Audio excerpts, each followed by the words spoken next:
Hi. ഞാൻ രാവിലെ കുറച്ച് പണികളൊക്കെ ഒതുക്കിയിട്ട് അടുക്കളയിലോട്ട് പാചകത്തിന് കയറിയത് കേട്ടോ. ഉച്ചയ്ക്ക് ഇച്ചിരി ലഞ്ച് പ്രിപ്പയർ ചെയ്യാമെന്ന് വിചാരിച്ച്. ഇച്ചിരി ചോറ് വെക്കണം, ഇച്ചിരി അയിലമീനുണ്ട്, ഇച്ചിരി കറി വെച്ച്, ഇച്ചിരി വൻപയർ തോരനൊക്കെ വെച്ച് ഇന്നൊരു വെറൈറ്റി ആയിക്കോട്ടെ എന്ന് വിചാരിച്ചു. അപ്പോൾ അതിൻ്റെ കൂടെ എൻ്റെ കൂട്ടുകാർക്കൂടെ വീഡിയോ ഷെയർ ചെയ്യാമെന്ന് വിചാരിച്ചു. അപ്പോൾ ഇന്ന് എനിക്ക് ഉച്ചക്കലത്തേന് ഊണിന് എൻ്റെ കൂട്ടിന് ഇന്ന് അപ്പൂസുണ്ട്. അപ്പൂസിന് ഇന്ന് അവധിയാണ്. അപ്പൂസിന് ഇന്ന് എന്താ പറയുന്നത്, ഗണേശ ഫെസ്റ്റിവൽ. ഗണേശ ഫെസ്റ്റിവൽ അല്ല, ശ്രീകൃഷ്ണ ജയന്തി അല്ലേ, സോറി കേട്ടോ, ശ്രീകൃഷ്ണ ജയന്തി. അപ്പോൾ ശ്രീകൃഷ്ണ ജയന്തി ആയതുകൊണ്ട് അപ്പൂസിന് ഇന്ന് അവധിയാണ്. അപ്പോൾ ഇന്ന് ഉച്ചയ്ക്ക് എൻ്റെ കൂടെ ലഞ്ച് കഴിക്കാൻ അപ്പൂസും ഉണ്ട്. അപ്പോൾ ഞാൻ വിചാരിച്ചു അപ്പൂസിനെ കൂട്ടിക്കൊണ്ട് ഇന്ന് പാചകം ചെയ്യാമെന്ന്.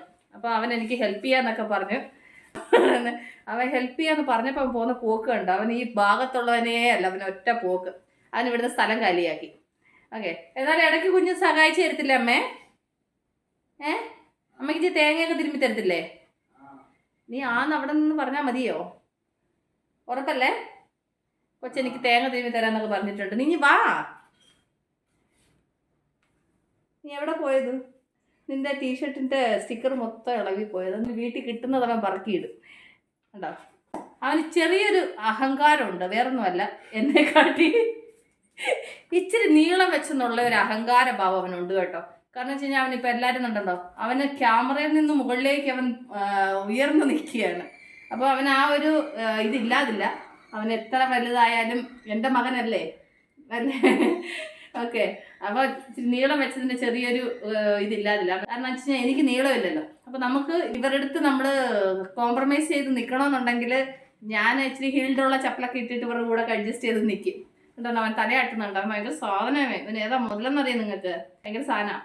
അപ്പം ഞങ്ങൾ പാചകം ചെയ്യാൻ പോകട്ടോ. ഞങ്ങൾ ചോറും കറിയൊക്കെ വെക്കാൻ പോവാം. കുഞ്ഞെനിക്ക് തേങ്ങ തിരുമ്മി തരും. പിന്നെന്താ ചെയ്ത് തരും മനെ? പൊറോടോ അത്രേ ഉള്ളോ? തേങ്ങ തിരുമ്പി തരാമെന്ന് പറഞ്ഞിട്ടുണ്ട്. അപ്പം എൻ്റെ കൊച്ചു തേങ്ങ തിരുമ്പി തരും. അപ്പോൾ നമുക്ക് പാചകം തുടങ്ങിയാലോ, നമുക്ക് ചോറും കറിയും വെക്കാം.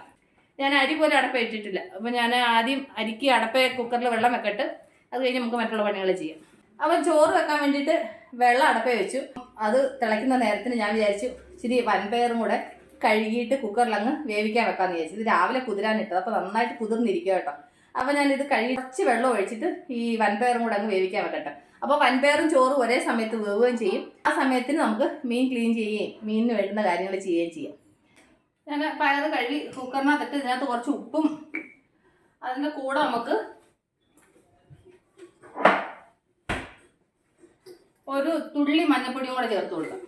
കുക്കറിനകത്തിട്ട് 2-3 വിസിലടിക്കുമ്പോൾ വേഗം വെന്ത് കിട്ടും. പിന്നെ ഇത് രാവിലെ കുതിർക്കാൻ ഇട്ടതുകൊണ്ടേ നന്നായിട്ട് കുതിർന്നതും കൂടെ, അതുകൊണ്ട് പിന്നെ കുഴപ്പമില്ല. നന്നായിട്ട് കുതിർന്ന പയറായതുകൊണ്ട് വേഗം വേവും. അപ്പോൾ ഞാൻ ഇത് അടച്ചടപ്പ വെക്കട്ടെ. ഞാൻ അരി അടപ്പ ഇടാൻ വെച്ച വെള്ളം തിളച്ചു. അപ്പോൾ അതിലേക്ക് അരി അങ്ങ് ഇട്ട് കൊടുത്തു കഴിഞ്ഞാൽ അപ്പം ചോറും റെഡിയാവും. പയറ് വേവിക്കാൻ വെച്ചു. അത് കഴിഞ്ഞിട്ട് നമുക്ക് അപ്പൂസിന് വടി കൊടുക്കണ്ടേ.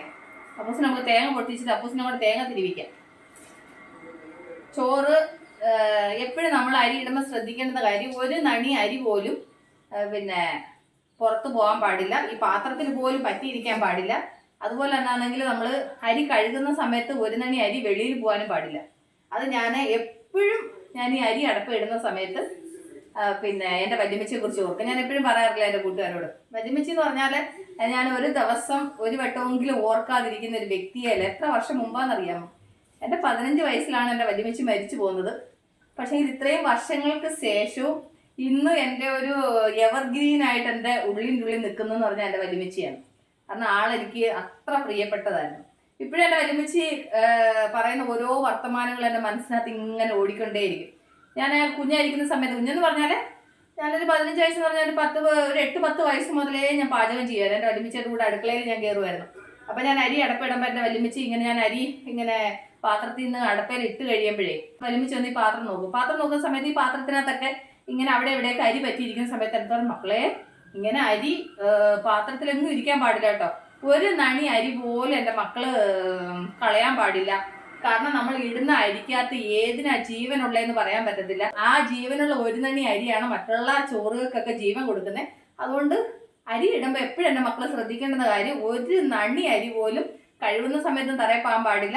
അതുപോലെ നമ്മൾ അരി അടപ്പ് ഇട്ട് കഴിഞ്ഞിട്ട് അരി കഴിയ പാത്രത്തിൻ്റെ സൈഡിലൊക്കെ അരി പറ്റിയിരിക്കൊണ്ട് നോക്കണം എന്നൊക്കെ പറയും. അതൊക്കെ എൻ്റെ ലൈഫിൽ ഞാൻ എപ്പോഴും ഓർക്കുന്ന കാര്യം. അത് എൻ്റെ കൂട്ടുകാരുമായിട്ട് എൻ്റെ വല്യമ്മച്ചിയെ കുറിച്ചുള്ള ഒരു ഓർമ്മ എൻ്റെ കൂട്ടുകാരായിട്ട് ഞാനിന്ന് ഷെയർ ചെയ്ത കേട്ടോ. അപ്പം ഞാൻ കുക്കറിനകത്ത് അരി അടപ്പിട്ടു.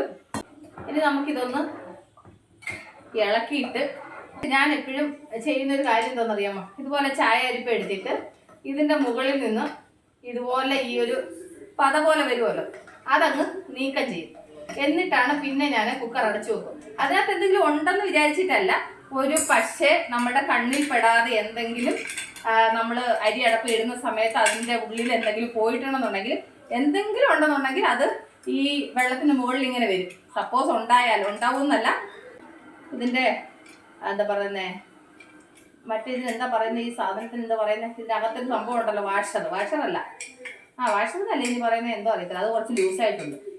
അപ്പം ഞാൻ അതൊന്ന് ടൈറ്റ് ആക്കിയതാണ്. പക്ഷെ അതിന് കറങ്ങുന്നു, എന്താണെന്ന് അറിയത്തില്ല. അങ്ങനെ എന്തെങ്കിലും ഉണ്ടെന്നുണ്ടെങ്കിൽ അത് നമുക്ക് അങ്ങനെ അങ്ങ് എടുത്ത് കളയാൻ പറ്റുമല്ലോ. എന്തെങ്കിലും ഉണ്ടെന്ന് വിചാരിച്ചിട്ട് ചെയ്യുന്നതല്ല കേട്ടോ, അത് അങ്ങനെ ചെയ്ത് ഇപ്പം എനിക്കതങ്ങ് ശീലമായി. നമ്മൾ അരി അടപ്പിടുന്ന സമയത്ത് എല്ലാം പെറുക്കി നോക്കിയിട്ടൊക്കെയാണ് കഴുകിയിട്ട് ഇടുന്നത്. എന്നാലും അതിനകത്ത് എന്തെങ്കിലും ഉണ്ടാവുമോ എന്നുള്ള ഒരു ഇത് വെച്ചിട്ട് കുറച്ച് സേഫർ സൈഡ് നോക്കുന്നത്. ഓക്കെ, അപ്പോൾ ഞാൻ കുക്കർ അടച്ച് വെച്ചു. അപ്പോൾ അരി എവിടെയിരുന്ന് വേവട്ടെ, പയർ എവിടെയിരുന്ന് വേവുന്നുണ്ട്.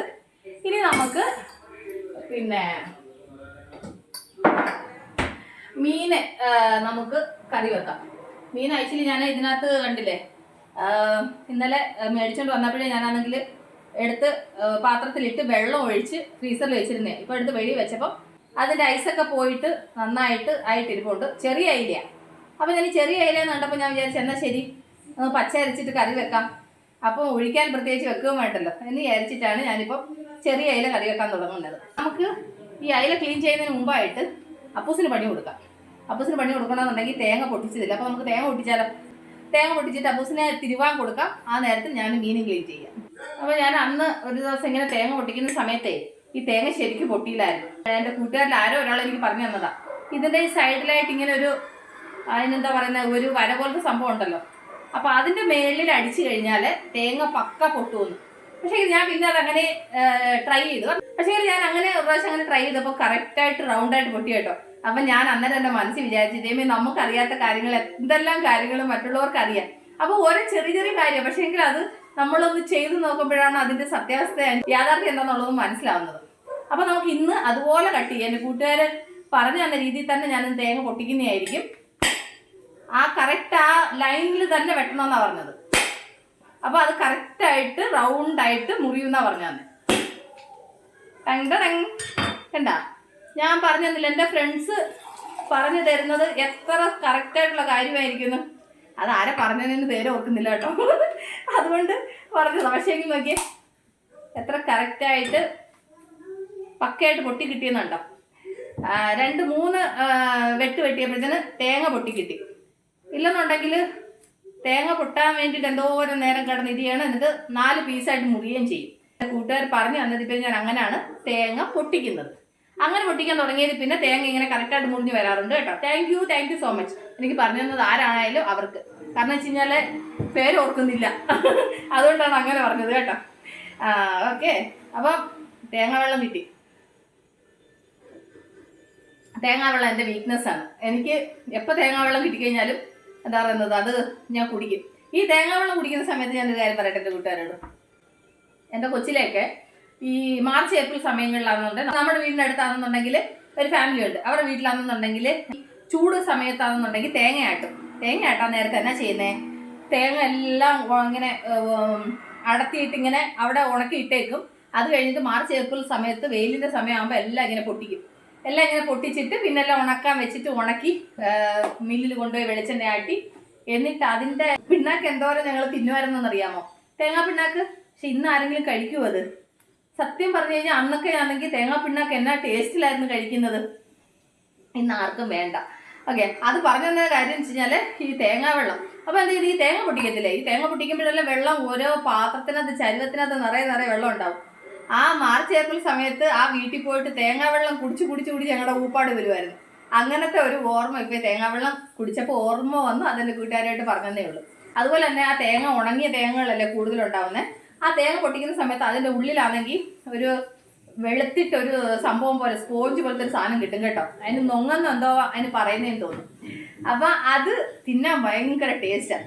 അപ്പം ഞങ്ങൾക്ക് ഈ തേങ്ങാ വെള്ളത്തിനും ആ തേങ്ങയുടെ അകത്തിരിക്കുന്ന ആ സാധനം തിന്നാനും ഒക്കെ ആയിട്ട് ഞങ്ങൾ അവരുടെ വീട്ടിൽ പോകും.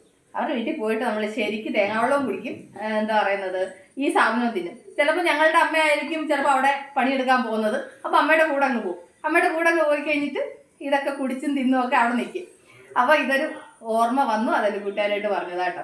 അപ്പോൾ ഈ തേങ്ങാവെള്ളം എനിക്ക് ഭയങ്കര ഇഷ്ടമുള്ള സംഭവം. തേങ്ങാവെള്ളത്തിന് ഇച്ചിരി മധുരം കുറവാണെങ്കിൽ ഞാൻ എൻ്റെ അമ്മയോട്, അമ്മ എനിക്കിത് വേണ്ട, ഇതിന് മധുരം ഒന്നുമില്ലാന്ന്. തേങ്ങയുടെ ഉള്ളിൽ കിടക്കുന്ന വെള്ളമല്ലേ, അത് ഏറ്റവും നല്ലത് ആരോഗ്യത്തിനെന്നൊക്കെ പറഞ്ഞിട്ട് അമ്മ എപ്പോഴും ഞങ്ങളെ കുടിപ്പിക്കാറുണ്ട്. വെറുതെ ഇങ്ങനെ ഓരോരോ ഓർമ്മകൾ എൻ്റെ കൂട്ടുകാരായിട്ട് ഷെയർ ചെയ്താൽ. ഓക്കെ, അപ്പോൾ അരിയും പയറൊക്കെ വേവാറായി. അപ്പോൾ ഞാൻ തേങ്ങ പൊട്ടിച്ചു. അപ്പോൾ നമുക്ക് അപ്പൂസിന് പണി കൊടുക്കാം. അപ്പൂസ് തേങ്ങ തിരുമ്മട്ട. അപ്പൂസേ വാ വാ വാ വേഗം വാ. എനിക്ക് തേങ്ങ തിരുമ്മി തരാമെന്ന് നീ എനിക്ക് വാക്ക് തന്നതാ. വാക്ക് തന്ന വാക്ക് പാലിക്കണം, കറക്റ്റ് അല്ലേ? അപ്പോൾ അവനെ കൊണ്ട് എങ്ങനെയാലും നമ്മൾ തേങ്ങ തിരുമിച്ചിരിക്കും. ഓക്കെ, മുതലാളി വരുന്നുണ്ട്. കൂട്ടുകാർ കണ്ടു, ഇവിടെ ഹോളിൽ TV കണ്ടുകൊണ്ടാണ് ഇയാൾ തേങ്ങ തിരുമുന്നത്. ഇനിയും തേങ്ങ തിരുവാൻ തുടങ്ങിയിട്ടില്ല, TV മുഴുകിയിരിക്കുക. തേങ്ങ തിരുമിയാ? ആഹാ, തേങ്ങ തിരുമ്മി ചിറകെ എന്ത് ചെയ്യേ? നീ ആ ചിറകേഞ്ഞിതാ ആദ്യം. എൻ്റെ മകൻ തേങ്ങ തിരുമ്മിക്കഴിഞ്ഞാൽ ആ തേങ്ങയുടെ ചിരട്ടയ്ക്കകത്തിരിക്കുന്ന തേങ്ങ ഞാൻ കാണിക്കാം. കണ്ടോ, ഇത് ഇത്രയും ബാക്കി ഇതിനകത്തുണ്ടാവും. ഇവനൊരു വട്ടം തിരുമ്മിക്കഴിഞ്ഞാൽ പിന്നെ ഞാൻ ഒരു വട്ടം കൂടെ തേങ്ങ തിരുമ്മണം. അതാണ് അവസ്ഥ, കണ്ടില്ലേ? അപ്പോൾ ഇനി ഇത് ബാക്കി ഇത് കളയാൻ പറ്റത്തില്ലല്ലോ. അപ്പോൾ ഇതുകൂടി ഇന്ന് തിരുവി എടുക്കട്ടെ. എന്നാൽ കൂടിയും കുഴപ്പമില്ല കേട്ടോ. ആ ഒരു തേങ്ങ ഫുള്ള് ഇത്രയും തിരുമ്മി തന്നു, അല്ലെങ്കിൽ ഞാനിരുന്ന് തിരുവണമായിരുന്നു. അപ്പോൾ എന്തായാലും അവൻ തേങ്ങ തിരുമ്മി തന്നല്ലോ. അപ്പോൾ നമുക്കിനി അങ്ങ് മീൻകറിക്ക് വേണ്ടുന്ന മസാലയും അരയ്ക്കാം. ഞാൻ ഇന്ന് ഇത് മസാല വറക്കുന്നൊന്നുമില്ല, പച്ചയ്ക്ക് അങ്ങനെ അരയ്ക്കും കേട്ടോ. ഞാൻ ഇങ്ങനെ പച്ചയ്ക്ക് അരയ്ക്കാറുണ്ട്. ടേസ്റ്റ് വ്യത്യാസമൊന്നുമില്ല, നല്ല ടേസ്റ്റാണ്. സിമ്പിളായിട്ട് എളുപ്പം, എന്താ പറയുന്നത്, പാചകം ആദ്യമായിട്ടൊക്കെ പഠിക്കുന്ന കുഞ്ഞുങ്ങൾക്കൊക്കെ എളുപ്പത്തിൽ ചെയ്യാൻ പറ്റുന്ന രീതിയിലുള്ള മീൻകറി ഇത് കേട്ടോ. വലിയ പാടൊന്നുമില്ല, സിമ്പിളായിട്ട് ചെയ്യാൻ പറ്റും. അപ്പോൾ നമുക്ക് മീൻകറി ഉണ്ടാക്കിയാലോ? ഞാൻ ആൾറെഡി ഒരു പ്രാവശ്യം കാണിച്ചിട്ടുണ്ടെന്ന് തോന്നല്ലേ മീൻകറി, പക്ഷേ എങ്കിൽ ഇന്ന് ഓർക്കുന്നില്ല. കണ്ടിട്ടുണ്ടെന്നുണ്ടെങ്കിൽ കാണാത്തവർക്ക് വേണ്ടിയിട്ട്. ഓക്കെ, അപ്പോൾ ഞാനാണെങ്കിൽ കുറച്ച് പുളിയൊക്കെ ഇട്ടിട്ട് വെക്കാമെന്ന് വിചാരിച്ചു. അന്ന് എനിക്കൊന്ന് മാങ്ങ ഇട്ടിട്ടല്ലേ നമ്മൾ മീൻകറി വെച്ചത്. ഇന്ന് നമുക്ക് പുളി ഇട്ട് വെക്കാം. ഇന്നൊരു വെറൈറ്റി ആയിക്കോട്ടെ. മീൻകറിക്ക് മസാല തയ്യാറാക്കാൻ വേണ്ടിയിട്ട് മിക്സിയുടെ ജാറിലേക്ക് ഒരു പാത്രം നിറയെ തേങ്ങ എടുത്ത്, തേങ്ങ നിങ്ങളുടെ ആവശ്യത്തിന് എടുക്കുക. കാരണം നിങ്ങൾക്ക് എത്രത്തോളം വേണം അതിനനുസരിച്ചിട്ട്. ഞാനിപ്പോൾ ഇത്രയും തേങ്ങ എടുത്തിട്ടുണ്ട്. ഇനി ഇതിലേക്ക് ഒരു 1/4 ടീസ്പൂൺ മഞ്ഞൾപ്പൊടി, ഞാൻ എരിവിന് 2 ടീസ്പൂൺ മുളക് പൊടി, 1/2 ടീസ്പൂൺ മല്ലിപ്പൊടി. ഇനി ഇത് ഇത്രയും കൂടെ ഒന്ന് അരച്ചുകൊണ്ട് വരട്ടെ. എന്നിട്ട് അരച്ചുകൊണ്ട് വന്നത് ഈ മീനിലേക്ക് അങ്ങ് ചേർത്ത് കൊടുക്കാം. എന്നിട്ട് അതിൻ്റെ കൂടെ 2-3 ചെറിയ കതുപ്പ് കറിവേപ്പില, 2 പച്ചമുളക്, ചെറിയൊരു കഷ്ണം ഇഞ്ചി, അത് ഇത്രയും കൂടെ ഇട്ട് കൊടുക്കാം. എന്നിട്ട് ഇതിലേക്ക് ആവശ്യത്തിനോട് വെള്ളം കൂടെ ചേർത്ത് കൊടുക്കാം. എന്നിട്ട് ആവശ്യത്തിന് പുളി, എന്നിട്ട് നന്നായിട്ടൊന്ന് മിക്സ് ചെയ്യുക. ഉപ്പ് ചേർത്തിട്ടില്ല, ആവശ്യത്തിന് ഉപ്പ് കൂടെ ചേർത്ത് കൊടുക്കാം. എന്നിട്ട് നന്നായിട്ടൊന്ന് മിക്സ് ചെയ്യുക. ഇനി നമുക്കിത് അടപ്പ വെച്ച് വേവിക്കാം. മീൻ വേവുന്ന നേരത്തിന് നമ്മളുടെ വൻപയർ വെന്തോന്ന് നോക്കാം. കണ്ടില്ലേ, നന്നായിട്ട് പയർ വെന്തിട്ടുണ്ട്. കുതിർത്തിട്ട് വേവിച്ചതുകൊണ്ട് ഒരുപാട് വെള്ളമല്ല. ഞാൻ ഇതിന് നിരപ്പനെയാണ് വെള്ളം വെച്ചത് കേട്ടോ. ഇതിൻ്റെ മുകളിൽ നിരന്ന് നിൽക്കാൻ തൊക്കണേ വെള്ളം വെച്ചോളൂ, ഒരുപാട് വെള്ളം വെച്ചില്ല. അതുകൊണ്ടാണ് ഇത് കറക്റ്റായിട്ടായത്. കണ്ടില്ലേ, ഇത്രയും വെള്ളമേ ഉള്ളൂ. ഇനിയിപ്പോൾ ഇതിനകത്ത് നമ്മൾ മസാലയും കൂടെ ഒക്കെ ചേർത്ത് ഇത് ചെയ്യുമ്പോൾ കറക്റ്റാവും. അപ്പോൾ നമ്മുടെ പയർ വെന്തിട്ടുണ്ട്. പയർ വേവിക്കുമ്പം എനിക്ക് അങ്ങനെ രണ്ടിടത്ത് വായിടുന്ന ഭയങ്കര ഇഷ്ടമുള്ള സംഭവമാണ്. അപ്പോൾ ഇത് നന്നായിട്ട് വെന്തിട്ടുണ്ടല്ലോ. നമുക്കിനി ഇതിന് വേണ്ടുന്ന മസാലയും കൂടെ അങ്ങ് തയ്യാറാക്കാം. അപ്പോൾ ജാറിലേക്ക് കുറച്ച് തേങ്ങ ഇട്ട് കൊടുത്തു. തേങ്ങ നിങ്ങളുടെ ആവശ്യത്തിന് എത്ര വേണമെന്ന് വെച്ചാൽ അതിനനുസരിച്ച് എടുക്കണം കേട്ടോ. അപ്പോൾ ഇത്രയും തേങ്ങ ഇട്ടു. എന്നിട്ട് ഇതിലേക്ക് ഒരു 1/4 ടീസ്പൂണോളം മഞ്ഞൾപ്പൊടി. പയർ വേവിക്കാനകത്ത് കുറച്ച് മഞ്ഞൾപ്പൊടി ചേർത്തായിരുന്നു, അതുകൊണ്ട് ഞാനൊരു 1/4 ടീസ്പൂണോളം ചേർത്തോളൂ. എന്നിട്ട് ഒരു 1/2 ടീസ്പൂൺ ജീരകം, 3-4 കഷ്ണം വെളുത്തുള്ളി. എരിവിന് ഞാൻ 1 ടീസ്പൂൺ മുളക് പൊടി ചേർക്കുന്നുണ്ട്. നിങ്ങൾക്ക് വേണമെങ്കിൽ പച്ചമുളക് ചേർക്കാം, കാന്താരി വേണം ചേർക്കാം, എന്ത് വേണേലും ആവാം. ഞാനിപ്പോൾ ഇത് മുളക് പൊടിയാണ് ചേർത്തത് കേട്ടോ. ഇനി ഇതൊന്ന് ചതച്ചുകൊണ്ട് വരട്ടെ. അത് ഞാൻ തോരൻ വെക്കാൻ ചീഞ്ചട്ടി അടുപ്പിലോട്ട് വെച്ചു. ഇതിലേക്ക് ഞാൻ 2 ടീസ്പൂൺ വെളിച്ചെണ്ണ ഒഴിച്ചു കൊടുത്തു. അതിനകത്തേക്ക് ഒരു 1/4 ടീസ്പൂൺ കടുക്. കടുക് നന്നായി പൊട്ടി ഇതിലേക്ക് നമ്മൾ ചതച്ച മസാല ഇട്ട് കൊടുക്കാം. അതിൻ്റെ കൂടെ കുറച്ച് കറിവേപ്പില, അതിൻ്റെ കൂടെ തന്നെ വേവിച്ച പയർ. എന്നിട്ട് നന്നായിട്ടൊന്ന് മിക്സ് ചെയ്യുക. നമ്മൾ പയർ വേവിക്കാൻ നേരത്ത് ഉപ്പിട്ടായിരുന്നു, ഒന്ന് ഉപ്പ് നോക്കിക്കോണം. ഉപ്പ് വേണമെന്നുണ്ടെങ്കിൽ ആവശ്യത്തിന് ഉപ്പ് ചേർത്ത് കൊടുക്കണം. ഇനി നമുക്കിത് അടച്ച് വെച്ചിട്ട് ഒരു മീഡിയം ഫ്ലെയിമിൽ നന്നായിട്ടൊന്ന് ഫ്രൈ ചെയ്തെടുക്കാം. ഇല്ല, അപ്പോൾ നമ്മളുടെ മീൻകറി റെഡി ആയിക്കൊണ്ടിരിക്കുന്നു. ഇപ്പുറത്തെ തോരനും റെഡി ആയിക്കൊണ്ടിരിക്കുന്നു. മീൻകറി ഞാൻ ഒരുപാടങ്ങ് വറ്റിക്കുന്നില്ല, കാരണം വെച്ച് കഴിഞ്ഞാൽ വേറെ ചാറ് കറിയൊന്നും വെച്ചിട്ടില്ലാത്തതുകൊണ്ട് മീൻകറിയും തോരനും മാത്രമാണ് എടുക്കുന്നത്. മീൻകറിക്കൊന്ന് ഉപ്പ് നോക്കട്ടെ, ഉപ്പ് കുറവുണ്ട്, നമുക്ക് ഇച്ചിരി ഉപ്പ് ചേർത്ത് കൊടുക്കാം. എനിക്കല്ല ഈ കൈയുടെ കണക്കാണ് കേട്ടോ. ഞാൻ സത്യം പറഞ്ഞ ഈ സ്പൂൺ കൊണ്ട് ഇടിയിൽ തീരെ കുറവാണ്. എനിക്കാണെങ്കിൽ ഇതിൻ്റെ കറക്റ്റായിട്ടുള്ള കണക്ക് ഞാൻ ഇങ്ങനെ കയ്യിലെടുത്ത് ഇടുകയാണ് പതിവ്. എല്ലാം അങ്ങനെ ആയിരിക്കും അല്ലേ. പിന്നെ ഇത്രയാണെന്ന് അറിയിക്കേണ്ടതുകൊണ്ട് മാത്രമാണ് ഞാൻ ചില സമയത്ത് സ്പൂൺ കൊണ്ട് അളന്ന് കാണിക്കുന്നത്. ഇല്ലെന്നുണ്ടെങ്കിൽ ഞാൻ ഇങ്ങനെയുള്ള സാധനങ്ങളൊക്കെ കയ്യിലങ്ങ് എടുത്തിടുകയേ ചെയ്യത്തുള്ളൂ. അപ്പോൾ മീൻകറി ഇച്ചിരിയും കൂടെ ഒന്ന് വറ്റാനുണ്ട്. ആ നേരത്തിന് തോരന് റെഡിയാവും. ചോറ് ഞാൻ ഊറ്റി വെച്ചിട്ടുണ്ട്, ചോറ് റെഡിയാണ്. അപ്പോൾ ഇത് രണ്ടും കൂടെ ഒന്ന് റെഡിയായി കഴിഞ്ഞാൽ നമുക്ക് ഊണ് കഴിക്കാം. അപ്പോൾ നമ്മളുടെ തോരൻ റെഡിയായി നോക്കാം. തോരൻ നന്നായിട്ട് ഡ്രൈ ആയി, കണ്ടില്ലേ. അപ്പോൾ നമുക്ക് സ്റ്റൗ ഓഫ് ചെയ്യാം. ഞാൻ അന്നേരം ഉപ്പ് നോക്കിയായിരുന്നു, എനിക്ക് ഉപ്പ് കറക്റ്റായിരുന്നു. അപ്പോൾ ഇനി ഉപ്പ് നോക്കേണ്ട ആവശ്യമൊന്നുമില്ല, നമുക്ക് സ്റ്റൗ ഓഫ് ചെയ്യാം. അപ്പോൾ അതിൻ്റെ കൂടെ നമ്മുടെ അയലക്കറി റെഡിയായി നോക്കാം. കണ്ടില്ലേ, കറി നന്നായിട്ട് വെന്ത് റെഡി ആയിട്ടുണ്ട്. ഇനി നമുക്കിതിലേക്ക് ചേർക്കാനുള്ളത് ഉലുവാപ്പൊടി. ഞാനൊരു 1/4 ടീസ്പൂൺ ഉലുവാപ്പൊടി ചേർക്കുന്നുണ്ട്. അതിൻ്റെ കൂടെ തന്നെ 1 ടീസ്പൂൺ പച്ച വെളിച്ചെണ്ണ. നമുക്ക് സ്റ്റൗ ഓഫ് ചെയ്യാം. നമ്മളുടെ മീൻകറിയും റെഡിയായി, തോരനും റെഡിയായി. അപ്പോൾ നമുക്ക് ചോറ് കഴിച്ചാലോ. അപ്പം ചോറും കറിയൊക്കെ റെഡി ആയിട്ടുണ്ട്. അപ്പോൾ നമുക്കിത് കുറേശ്ശെ എടുത്ത് പാത്രത്തിലോട്ട് കുറച്ച് മീൻകറിയും കുറച്ച് തോരനും ചോറും ഒക്കെ നമ്മൾ പാത്രത്തിലോട്ട് എടുത്തിട്ട് നമുക്ക് ഡൈനിങ് ടേബിളിലോട്ട് പോയിരുന്ന് സമാധാനത്തിൽ ഊണ് കഴിക്കാം. അപ്പോൾ ഞാൻ ഇതെല്ലാം ടേബിളിലോട്ടൊന്ന് കൊണ്ടുപോകാം.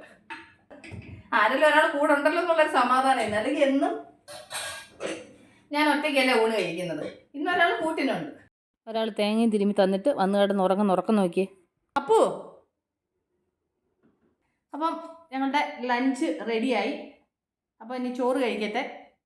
എൻ്റെ മീൻകറിയും വൻപയർ തോരനും ഒക്കെ നല്ലൊരു കോമ്പിനേഷനായിട്ടോ. സത്യം പറഞ്ഞു കഴിഞ്ഞാൽ ഒരു കാര്യം പറയട്ടെ, ഇന്ന് ആക്ച്വലി ഈ വൻപയർ തോരനും മീൻകറിയൊക്കെ അഡ്ജസ്റ്റ് ചെയ്തതിൻ്റെ കാര്യം വെച്ച് കഴിഞ്ഞാൽ ഒരു പച്ചക്കറി ഇല്ലായിരുന്നു. ഇന്നലെ ആണെങ്കിൽ പച്ചക്കറി മേടിക്കാൻ പോകാൻ സമയം കിട്ടിയില്ല. അപ്പോൾ ഞാൻ ഉള്ളതിനകത്തുള്ള അഡ്ജസ്റ്റ്മെൻറ്റ് നടത്തിയതാണ്. അപ്പോൾ നമുക്ക് പച്ചക്കറിയൊക്കെ ഇല്ലാത്ത ദിവസങ്ങളിൽ ഇങ്ങനെയൊക്കെയുള്ള സംഭവങ്ങൾ ചെയ്യാമെന്നുള്ളതാണ് കേട്ടോ. മതിയാ എന്ന് വിചാരിച്ചിട്ടാണ് ഇന്ന് ഈ വൻപയറൊക്കെ തോരൻ വെച്ച്. ഈ വൻപയറൊക്കെ മേടിച്ചിട്ട് എത്ര നാളായതാണെന്നറിയാം. കുറേ ദിവസമായി വൻപയർ തോരൻ വെച്ചിട്ട്. അപ്പൂസിന് വൻപയർ ഇഷ്ടമാണ്. മതിയാ അത് കഴിക്കത്തരാം. അപ്പൂസിന് ഏറ്റവും ഇഷ്ടമുള്ളതാണ് വൻപയർ കറി എന്ന് പറഞ്ഞു കഴിഞ്ഞാൽ ഇഷ്ടമാണ്. ഞാൻ ഈ മീൻ കറി ഇച്ചിരി ചാറായിട്ടാണ് വെച്ചേക്കുന്നത്. അപ്പം അതുകൊണ്ട് പീസ് കഴിക്കും. പിന്നെ കാരണം വേറെ ഒഴിച്ചു കറിയൊന്നും ഇല്ലാത്തത് കൊണ്ടാണ് ഇച്ചിരി ചാറായിട്ട് വെച്ചത്. അത് നിങ്ങളുടെ ഇഷ്ടം. വേണമെങ്കിൽ ഇച്ചിരി കൂടെ വറ്റിച്ചെടുക്കാം. ഇച്ചിരി ചാറായിട്ട് വെച്ചെന്നേ ഉള്ളൂ. അപ്പോൾ നല്ല ചൂടാണ് കേട്ടോ. കാരണം ഞാൻ നമ്മൾ സമയം എത്രയാടാ? 1:50 ആയി ടൈം. ഞാൻ കിച്ചണിലൊരു ക്ലോക്ക് വെച്ചേക്കുന്നത് കൊണ്ട് അതിനകത്തെ ടൈം നോക്കുമ്പോൾ നമുക്ക് അറിയാൻ പറ്റും. കൊള്ളാം. ചൂടാണ്, കഴിക്കാനും പറ്റുന്നില്ല. ഒരു വല്ലാത്ത അവസ്ഥയാണ്. കഴിച്ച് നോക്കിയിട്ടല്ലേ എങ്ങനെ ഉണ്ടെന്ന് പറയാൻ പറ്റുള്ളൂ. ഇപ്പം എനിക്കറിയാം, എൻ്റെ കൂട്ടുകാർ പറയും വെച്ച് നോക്കിയിട്ട് സ്വയം കഴിച്ച് നോക്കി കൊള്ളാമെന്ന് പറഞ്ഞിട്ട് കാര്യമില്ലാന്ന്. എനിക്കറിയാം നിങ്ങളങ്ങനെ പറയുമെന്ന്. എന്നാൽ കൂടിയും വലിയ തിരക്കേടില്ലാതെ ഞാൻ പാചകം ചെയ്യും കേട്ടോ.